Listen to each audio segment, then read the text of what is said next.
Les décideurs politiques parlent avec enthousiasme de l'exploitation du dividende démographique pour favoriser la croissance économique dans leur pays.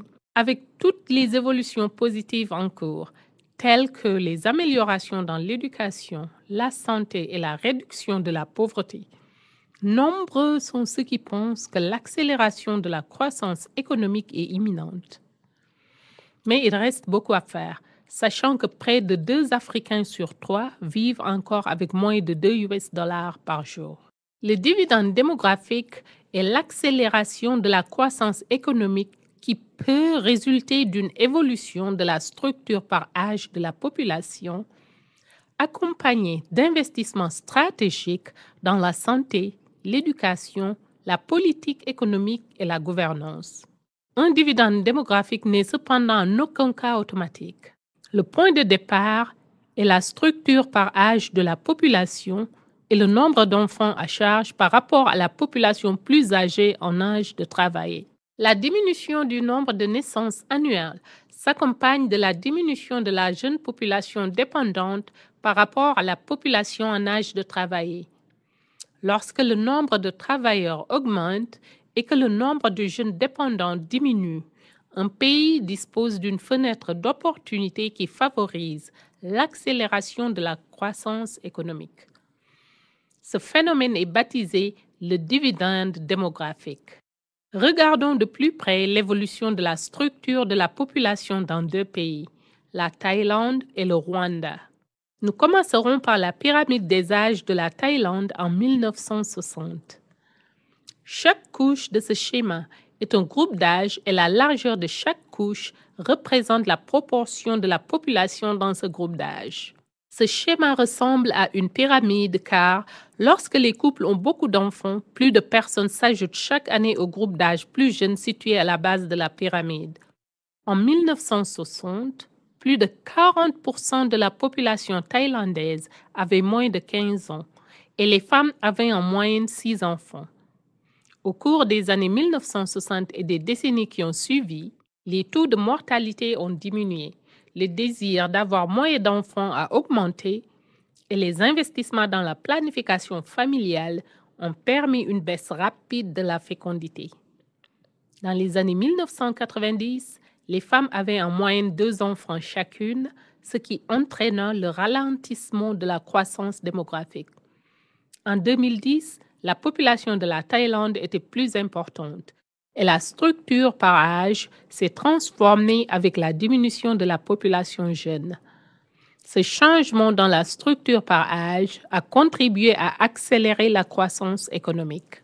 Aujourd'hui, la population thaïlandaise est constituée en majorité d'adultes en âge de travailler qui feront partie de la force de travail productive pendant de nombreuses années. Passons maintenant au Rwanda, un pays qui a réalisé des progrès spectaculaires au cours de la dernière décennie pour améliorer la santé, réduire la fécondité et relancer la croissance économique.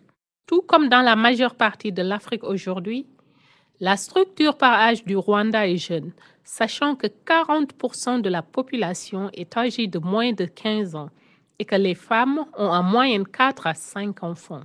Même avec les progrès observés au Rwanda, la structure par âge restera jeune pendant plusieurs décennies.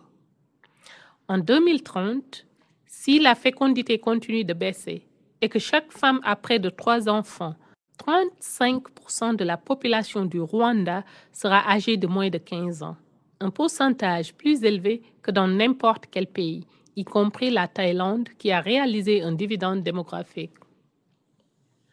Au Rwanda et dans de nombreux pays africains qui n'ont pas fait de progrès similaires, pour en arriver d'ici à ici, 3 investissements clés sont nécessaires. Premièrement, l'amélioration de la survie des enfants. Dans de nombreux pays africains, plus d'un enfant sur 10 meurt avant d'atteindre l'âge de 5 ans. L'amélioration des services de santé infantile permet à plus d'enfants de survivre et conduit les couples à vouloir des familles moins nombreuses. Deuxièmement, l'espacement des naissances et la prévention des grossesses non désirées. Actuellement, plus de 50% des femmes africaines qui ne souhaitent pas tomber enceintes n'utilisent aucune méthode moderne de contraception. L'accroissement des investissements dans la planification familiale permettra d'éviter les grossesses non désirées et entraînera la diminution du nombre de naissances par femme. Troisièmement, l'éducation des filles. Dans toute l'Afrique, seulement une fille sur 3 d'âge scolaire secondaire est scolarisée. Lorsque les filles sont scolarisées, notamment dans l'enseignement secondaire, elles sont plus susceptibles de retarder l'âge du mariage et les grossesses précoces et d'avoir des familles en meilleure santé. Ensemble, ces investissements se traduisent par la baisse de la fécondité et de la mortalité et permettent l'évolution de la structure de la population, ouvrant ainsi une fenêtre d'opportunité favorisant l'accélération de la croissance économique. Nous pouvons voir comment la baisse de la fécondité est liée à la croissance économique dans les pays du monde entier sur notre graphique Trendalizer. Sur l'axe de gauche, nous avons le nombre moyen de naissances par femme, que nous appelons le taux de fécondité qui va de 0 jusqu'à environ 8. Dans la partie inférieure du graphique, nous avons le revenu national brut ou le RNB par personne qui va de 0 à plus de 40 000 $ américains. Ce taux est standardisé par rapport à ce qu'un dollar peut acheter aujourd'hui dans chaque pays. La couleur de chaque bulle indique la région. En commençant par la couleur rouge, nous avons l'Asie de l'Est et le Pacifique. La couleur orange correspond à l'Asie centrale et à l'Europe. La couleur jaune correspond à l'Amérique du Nord et l'Amérique du Sud. La couleur verte correspond au Moyen-Orient. La couleur bleu clair correspond à l'Asie du Sud. La couleur bleu foncé correspond à l'Afrique. La taille de chaque bulle représente la taille de la population d'un pays donné. Ainsi, plus les bulles sont grandes, plus la population est importante. L'année ici est l'année 1980. Et au milieu, vous pouvez voir une tendance. Au fur et à mesure que les naissances moyennes par femme diminuent, le revenu par habitant augmente. Mais nous voyons que les pays africains en bleu foncé sont regroupés vers l'arrière de cette tendance avec des niveaux plus élevés de fécondité et des niveaux de revenus plus faibles. Examinons certains de ces pays. En 1980, la fécondité variait entre environ 5 à 8 enfants par femme dans ces pays. Le revenu variait de 200 à 2000 $ américains par personne. Même en nous concentrant sur quelques pays, cela représente la gamme de la majorité des pays africains en termes de fécondité et de revenus en 1980. Examinons le reste des pays, puis voyons ce qui s'est passé depuis 1980. Vous pouvez voir la tendance au fil du temps, à savoir que les pays dont la fécondité baisse se déplacent vers le bas sur le graphique et dans le même temps, le revenu par habitant augmente alors que les pays se déplacent vers la droite du graphique. Lorsque nous arrivons à l'année 2010, le monde a énormément changé. Nous voyons que les pays africains ont fait beaucoup de progrès, même si beaucoup d'entre eux sont encore regroupés à l'arrière de ce groupe. Mais quelques pays africains ont fait des progrès importants tant pour réduire le taux de fécondité que pour augmenter le revenu par habitant. Donc, revenons en arrière, puis examinons 2 de ces pays, le Botswana et la Tunisie, pour voir ce qui s'est passé au fil du temps. En 1980, au Botswana, les femmes avaient en moyenne 6 enfants chacune et le revenu par habitant s'élevait à près de 1 600 $ américains. En Tunisie, la fécondité était légèrement inférieure, juste en dessous de 6 enfants par femme, et le revenu était légèrement supérieur, près de 1 900 $ américains par personne. Voyons comment les choses ont évolué. Vous voyez que le revenu augmente immédiatement au Botswana, et en dépit des défis à relever, la fécondité diminue très rapidement dans ces 2 pays. Bien que les richesses en ressources naturelles du Botswana aient favorisé la croissance économique, ce sont les politiques économiques saines et les priorités sociales du Botswana qui ont conduit à des avantages en matière de développement et le pays étant reconnu internationalement pour sa bonne gouvernance et son faible niveau de corruption. La Tunisie a été l'un des premiers pays africains à adopter une politique de réduction de la fécondité dans le but d'accélérer le développement économique et social.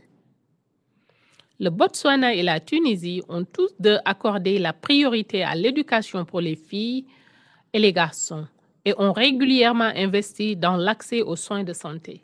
Lorsque nous comparons la situation actuelle avec celle dans laquelle ces pays se trouvaient en 1980, nous constatons que les familles ont 2 à 3 enfants de moins. Le revenu a augmenté de telle sorte que le pouvoir d'achat des familles tunisiennes a augmenté en moyenne de 5 fois par rapport à il y a 30 ans, et celui des familles du Botswana de 9 fois au cours de la même période. Ces changements spectaculaires au niveau de la famille représentent une croissance et un développement significatif pour l'ensemble du pays. En s'inspirant des réussites des pays comme la Tunisie et le Botswana, nous pouvons voir les tendances des investissements qui sont nécessaires pour exploiter le dividende démographique. Bien que la première étape nécessaire consiste à réduire la fécondité et à changer la structure de la population, les investissements dans la santé, l'éducation, les politiques économiques et la bonne gouvernance permettent à la structure des âges de se transformer en croissance économique accélérée. Une population saine contribue directement à l'amélioration de la croissance économique et à la réduction de la pauvreté. L'amélioration de la santé des enfants, notamment par le biais des programmes de vaccination et de nutrition, crée les conditions nécessaires pour une vie d'adulte saine et productive. Veiller à ce que les enfants aient une alimentation adéquate de la grossesse jusqu'à l'âge de 2 ans peut avoir un impact profond sur leur capacité à grandir, apprendre, participer à la vie active et sortir de la pauvreté. Pourtant, un enfant africain sur 5 souffre d'insuffisance pondérale modérée ou grave. Lorsqu'un enfant devient adolescent, l'assurance de l'accès continu aux services de santé, y compris aux services de santé reproductive et de planification familiale, contribue non seulement à retarder la maternité jusqu'à ce qu'il soit prêt, mais également à éviter le VIH-Sida et les maladies sexuellement transmissibles et permet aux jeunes de rester à l'école et d'opérer une transition vers une vie d'adulte saine et productive. La promotion de modes de vie sains permet aux adultes d'être productifs et de participer à la main-d'œuvre et à la croissance économique du pays. Dans le même temps, les investissements dans l'éducation sont essentiels pour saisir l'opportunité d'avoir une main-d'œuvre saine. Les investissements dans l'enseignement et l'expansion de l'enseignement secondaire assureront qu'un pays donné dispose d'une main-d'œuvre qualifiée pour stimuler la croissance économique future. À l'heure actuelle, de nombreux pays ont du mal à assurer un enseignement primaire de qualité. Mais avec le ralentissement de la croissance démographique, de nombreux pays africains auront plus de ressources à consacrer dans l'éducation des enfants. Les gouvernements doivent saisir cette opportunité en élargissant l'accès à l'éducation. Les systèmes éducatifs doivent également être adaptés aux besoins de main-d'œuvre d'une économie en expansion. Ces investissements dans l'éducation peuvent entraîner des avantages rapides pour les individus et les familles. Chaque année de scolarité est associée à une augmentation de salaire allant jusqu'à 10% ou plus. Et l'amélioration de l'éducation des jeunes aujourd'hui signifie l'existence d'une main-d'œuvre de qualité supérieure pour l'avenir. Avec une formation et des compétences supplémentaires, les jeunes seront équipés pour être compétitifs dans l'économie mondiale. Pourtant, des variations significatives dans les taux de scolarisation secondaire en Afrique suggèrent que les opportunités sont inégales pour atteindre le dividende démographique. En Afrique de l'Ouest, seulement 27% des filles et 37% des garçons en âge d'être scolarisés dans le secondaire sont inscrits à l'école. En revanche, en Afrique du Sud, 92% des filles et 88% des garçons sont scolarisés.